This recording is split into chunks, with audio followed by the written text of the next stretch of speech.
Three provinces just flipped the script on Ottawa. Alberta freezes carbon taxes. BC rolls out the red carpet for American healthcare workers.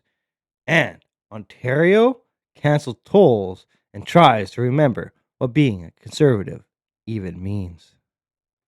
Mark Carney? Probably locked in a boardroom somewhere trying to plagiarize more conservative policies. Because, heaven forbid, a strong conservative woman like Danielle Smith outshines him. Well, good morning, everyone, and thank you for joining us. I'm here today with the Minister of Environment and Protected Areas, Rebecca Schultz. But before we jump into this political circus, hit that like button, click on the subscribe, drop a comment, and share this video with someone who's allergic to the BS. We're climbing fast. Let's hit 700 subscribers this month. Canada needs more truth and way less Carney. Danielle Smith just body checked Ottawa in the carbon tax market.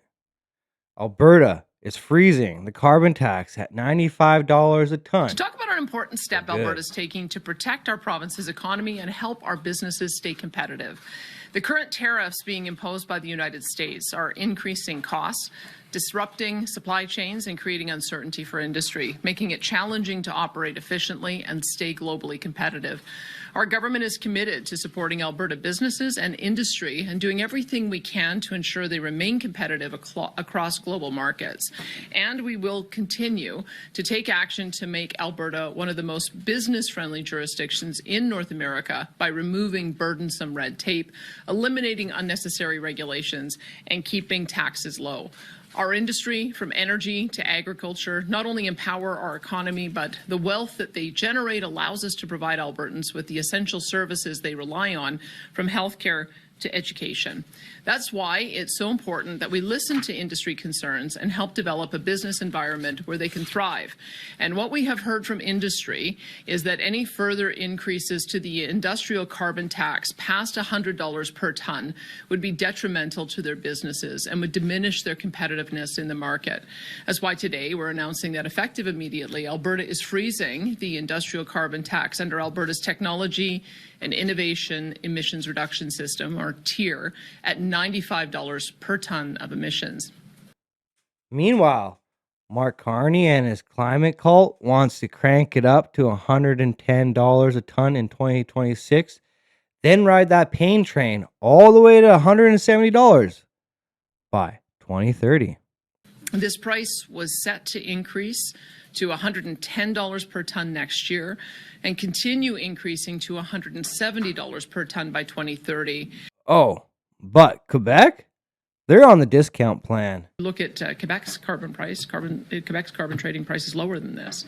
And so that is also one of the reasons why we're frustrated with the federal approach, is that it doesn't apply equally to all of the provinces. That was absolutely true on the retail tax, and it's certainly true on the industrial pricing as well. And Carney's buddies in boardrooms, they get a secret side deal for $86.50 a ton because, of course, they do. For the last number of years, I would say we have heard growing concern around the increase to 170.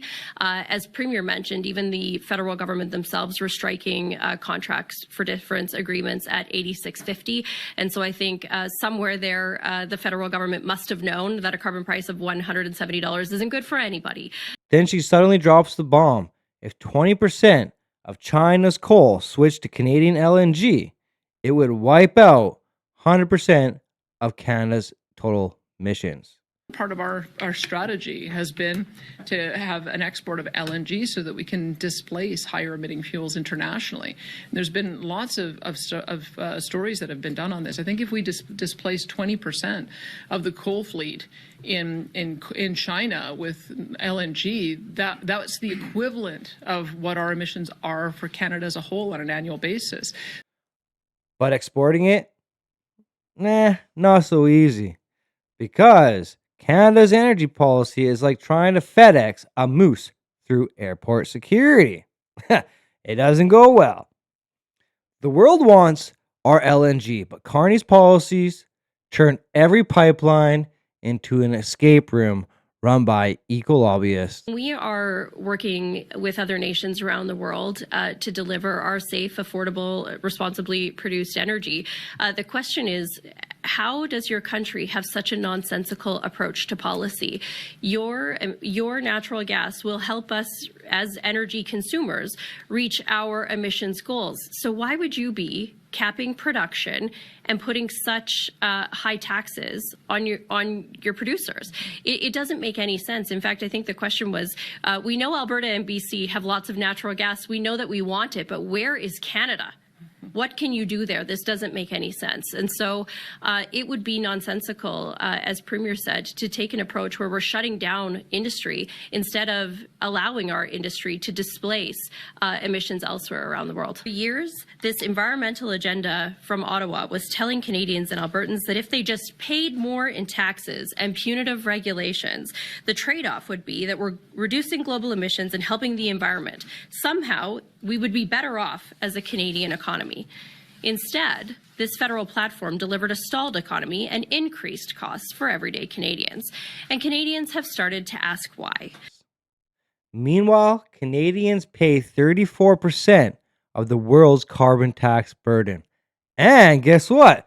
We only produce 1.5% of the global emissions. While the entirety of our country contributes just 1.5% of global emissions, and yet it wasn't too long ago when we were paying over 34% of the entire world's carbon taxes because of this approach, the largest share of any country.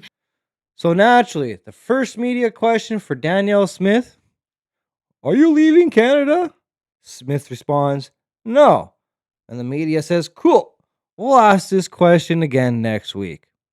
Because a strong conservative woman calling the shots, Carney can't stand that, and neither can his friends in the press. Premier, so previously you'd said that you couldn't comment or presuppose any potential referendum question put to the populace. The Alberta Prosperity Project this morning released the question that they intend to move forward with, which is, do you agree that the province of Alberta shall become a sovereign country and cease to be a province of Canada? They said they're waiting until they can get about 600,000 signatures before pushing forward with the petition. So if any referendum question has to respect the treaties, would you be willing to put that question on a ballot to Albertans? Well, as I mentioned, there is a citizen-initiated process. Having people sign up on a website saying that they will ultimately sign a petition is one thing. Getting the physical signatures signed up is another. That's why we have to wait for the process to play out. We haven't yet passed the legislation, and so once the legislation passes, it'll be pretty clear what the timeframes are. I know that there are several groups out there that are proposing different timelines, different questions, and so I'll wait to see which one garners enough signatures and actually gets a petition campaign going before I would comment on that. But I've made my position clear. I support a sovereign Alberta within a united Canada, and it's my job to see if we can get a new deal with Ottawa so that I can convince more Albertans to feel the same. We all know David Eby threw his elbows up and said he's standing up for Canadians. But guess what? His latest announcement announces a massive plan to import American nurses, doctors to work in BC. What I am going to speak to about, though, is something a little bit different. It's about how we get the doctors and nurses to be able to staff places like this, hospitals and healthcare sites across the province. And one of the big opportunities that we've seen is recruiting health professionals from the United States. The uncertainty that's currently present in the United States related to the Trump administration presents a significant opportunity for British Columbia in an array of areas to recruit Americans, but particularly in the healthcare sector. We believe that by recruiting American healthcare workers into our system, they're able to hit the ground running with their experience in a system that's very similar to ours, and they'll help us in our goal of delivering more care to more British Columbians faster. Now, some of the factors that are driving increased interest in British Columbia that we're seeing include, we believe, our commitment and our support for science and the evidence that science directs us to around everything from healthcare to climate change. that we are a jurisdiction that respects reproductive rights and acts to protect reproductive rights for British Columbians, and that we take care of people regardless of how much money they have through our universal public healthcare system. So these are proud and competitive advantages for us, and it is driving interest from American healthcare professionals. And we have some increased evidence for that. Just in early April, we made significant changes to how American-trained nurses are able to get to work in British Columbia, cutting the wait for nurses from up to 4 months to a matter of days being able to get to work here in the province. Seriously, he turned Team BC into Team USA, the North. Real Team BC approach to this. We're going to support U.S. trained healthcare providers through a dedicated set of webinars, a place where they can learn more about living and practicing in BC, the steps that people need to take to move here, to live here, to raise their families here, and be part of our public healthcare system. So we are guiding them step by step. And that means credentialing and immigration. And it's so important that they feel welcomed and supported in every step of that process. We're soon launching a marketing campaign. Fast-tracked immigration, financial support, approval time slashed from 4 months to a few days. So far, 177 Americans have applied. And guess what? Already over 110 have been approved. Since that early April implementation date, we have seen some significant impacts. Applications from U.S. trained nurses to British Columbia are up 127%. 177 nurses have applied since the implementation of this new program, and 113 have been granted registrations already. Meanwhile, Canadians who are already trained professionals are watching from the sidelines like they didn't even make the roster. My message to Americans who are watching this is very straightforward.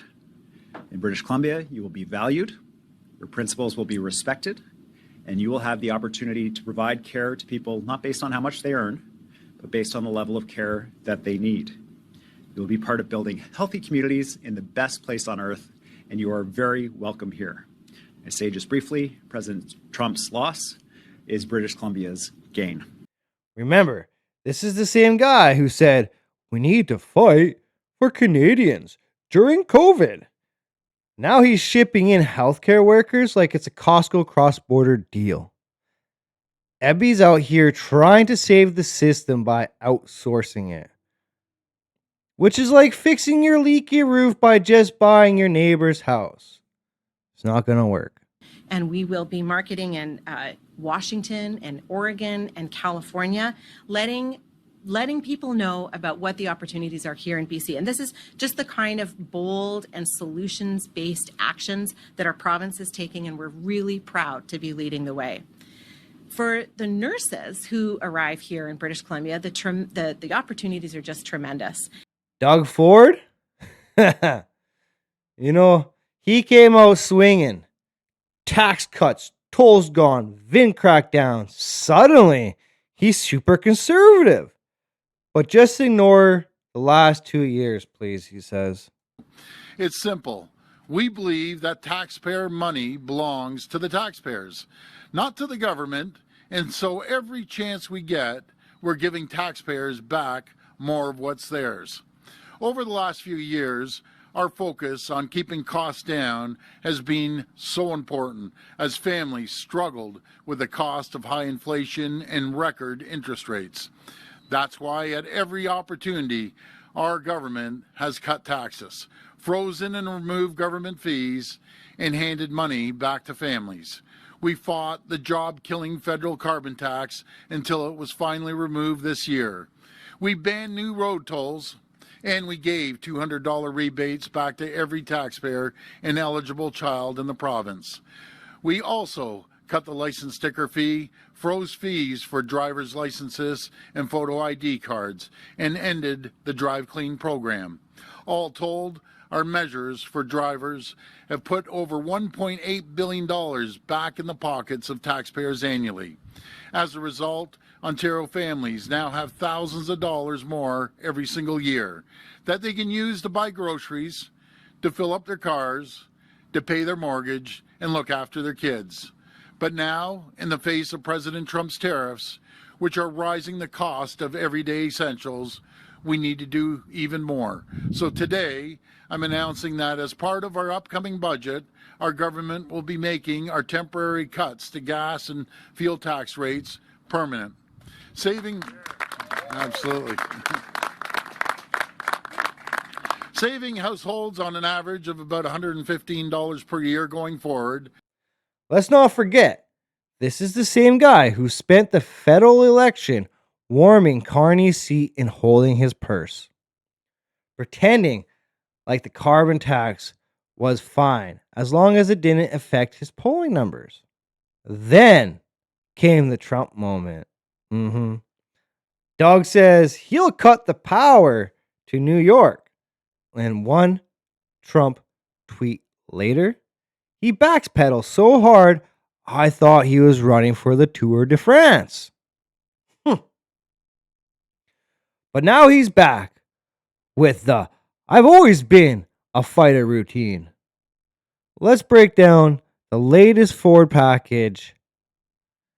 Gas and fuel tax cuts equals $115 a year for average household. No more 407 tolls, which will save commuters up to $7,200 a year. We're here next to the 407 East in Durham, which is the largest stretch of provincially owned tolled highway in Ontario. Today, I'm pleased to announce that starting June the 1st, 2025, tolls from Brock Road to Highway 35-115 are coming off the 407. Okay.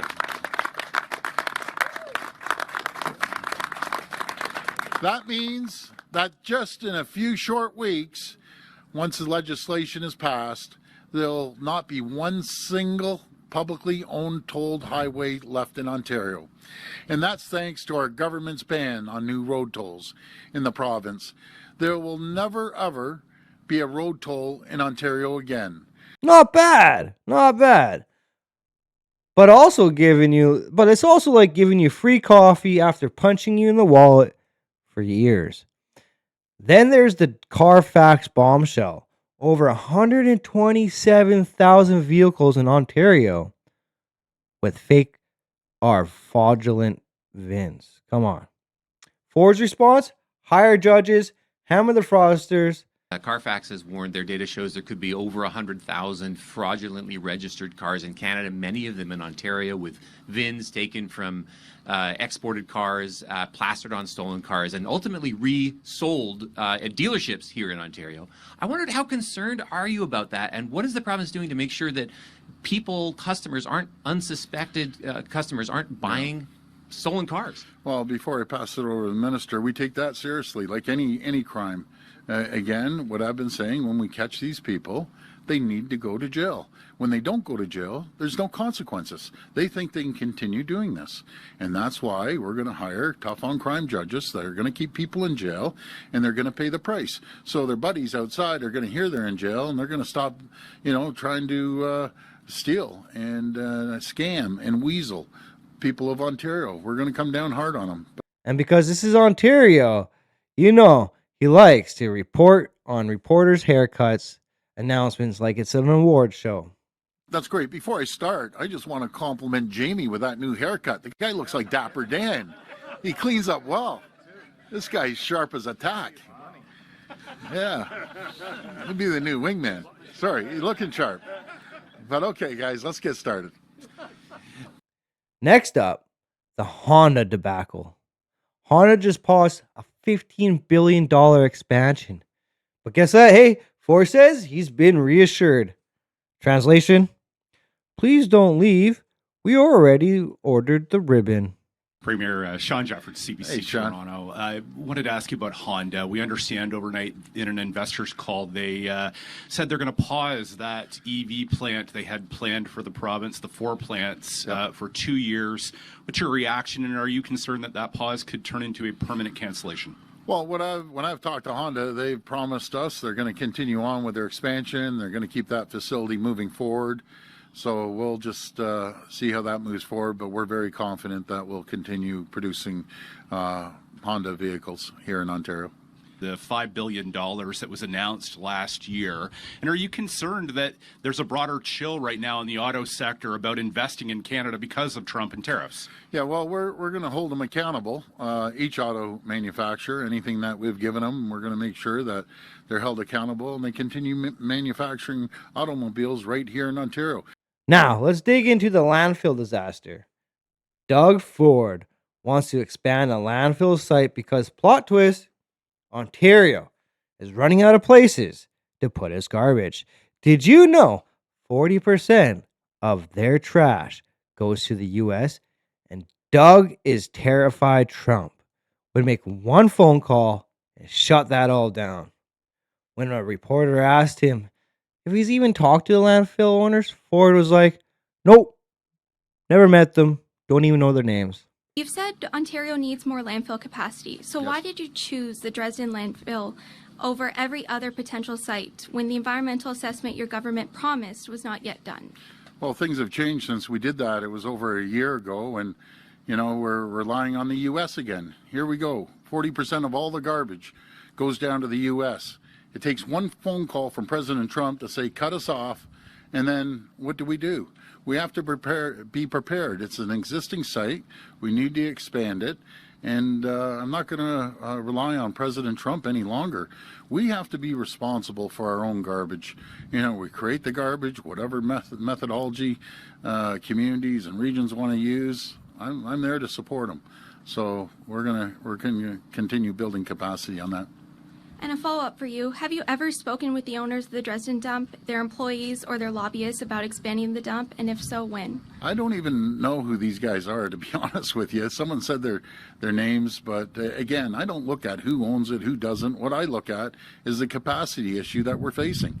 And again, we're relying on President Trump to take 40% of our garbage. Fantastic. Ontario's trash strategy is now basically close your eyes and hope no one calls the Americans. What is going on, Canada? I say we're going to shut off the electricity. He says we're going to shut off your garbage. And so let's not rely on President Trump any longer. Let's start creating our own ways of dealing with our waste. And just to top it all off, Doug Ford cracks a joke about his transit plan being written on the back of a napkin. Remember that? He laughed it off like, hey, as long as there's gravy on the napkin, it's a plan I can support. The 407, all 400 series highways will be maxed out in the next 10 years. We know 401's maxed out.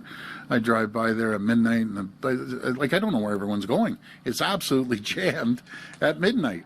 So we're going to move forward with that, that tunnel.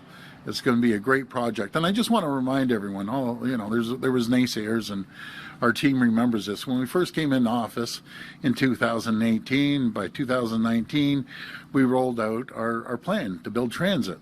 And we decided to build the largest transit expansion in North America. And right now we're spending, I believe it's about $70 billion on transit, Prab, if I'm not mistaken, and Peter. And everyone says, oh, back of a napkin. Remember the old back of a napkin comments? Well, that back of a napkin, it's just incredible. In 6 years, they went out and got the bids, they got the boring machines, they were boring along Eglinton West ahead of time by about 4 to 6 weeks. We have Scarborough going, we're getting the Young North going, the Ontario line is going, and those are really complicated digs, really complicated. And I'm looking at the 401, that's relatively easy compared to going underneath buildings downtown and buying up houses and so on and so forth. So, folks, we're going to get it done. And we're getting it done for our generation, because I look over here, we're all about the same vintage, except a couple of young guys, Letch and Prab. But we won't be using it, but these guys will be using it, and their kids will be using it, and so on and so forth. So, that's what we're going to do. We're going to, and it's going to create jobs, economic development. It's going to be fabulous. But folks, what a beautiful day. Well, you know what? Doug Ford, conservative when it's convenient, bold when it's safe, and always ready for a compliment. And Ontario's unofficial ambassador of winging it.